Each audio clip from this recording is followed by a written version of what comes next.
Hai plan-plan netizen seluruh Indonesia dimanapun kamu berada yang kadang komentarnya luar biasa.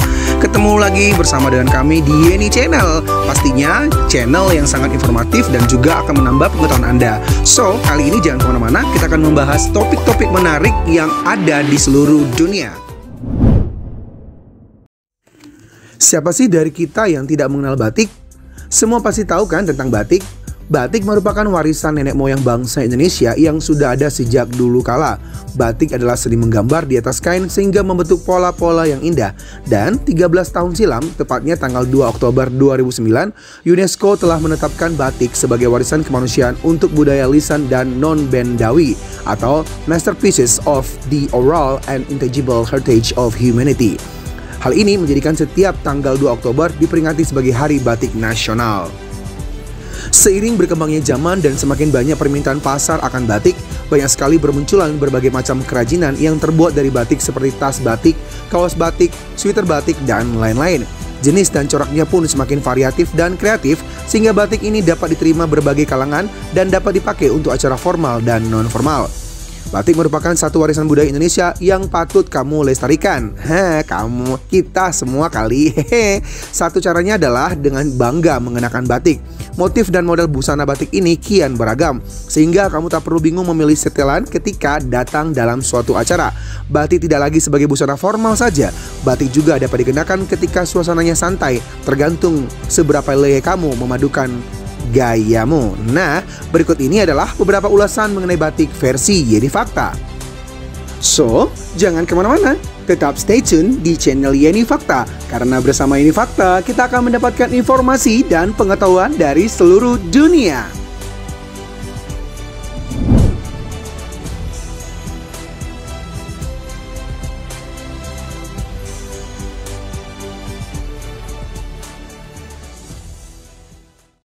Yang pertama, sejarah nama batik. Kata batik itu sebenarnya berasal dari gabungan dua kata bahasa Jawa, yaitu amba yang bermakna menulis dan titik yang bermakna titik. Yap, jika kedua kata tersebut digabungkan berarti menulis titik-titik indah di atas kain. Pantas saja motif kain batik selalu indah dan menawan. Yang kedua, teknik pembuatan batik. Batik adalah salah satu motif indah pada kain. Selain itu juga, batik bisa mengacu pada dua hal. Yang pertama adalah teknik pewarnaan kain dengan menggunakan malam untuk mencegah pewarnaan sebagian dari kain. Dalam literatur internasional, teknik ini dikenal sebagai wax resist dyeing. Yang ketiga, merupakan mata pencaharian wanita zaman dulu. Keterampilan membatik sudah turun-menurun sejak zaman dulu dan digunakan sebagai mata pencaharian bagi para wanita. Tak ayal, bukan sembarangan orang bisa mengenakan kain batik. Hanya kalangan tertentu yang diperkenankan memakai batik. Bahkan, motif tertentu pada batik juga hanya boleh dipakai orang tertentu di acara tertentu. Yang keempat, pertama kali dikenalkan ke internasional oleh Presiden Soeharto. Siapa sangka Presiden Republik Indonesia kedua Soeharto menjadi tokoh pertama yang memperkenalkan batik ke kancah internasional. Pria yang akrab disapa Pak Harto ini memperkenalkan batik sejak pertengahan tahun 80-an. Mulanya, batik dijadikan cindera mata untuk para tamu kenegaraan. Kemudian, ketika Indonesia menjadi tuan rumah KTT APEC kedua Asia Pacific Economic Cooperation tahun 1994 silam di Bogor, sebanyak 17 kepala negara dan kepala pemerintahan dari negara-negara APEC memakai batik tulis.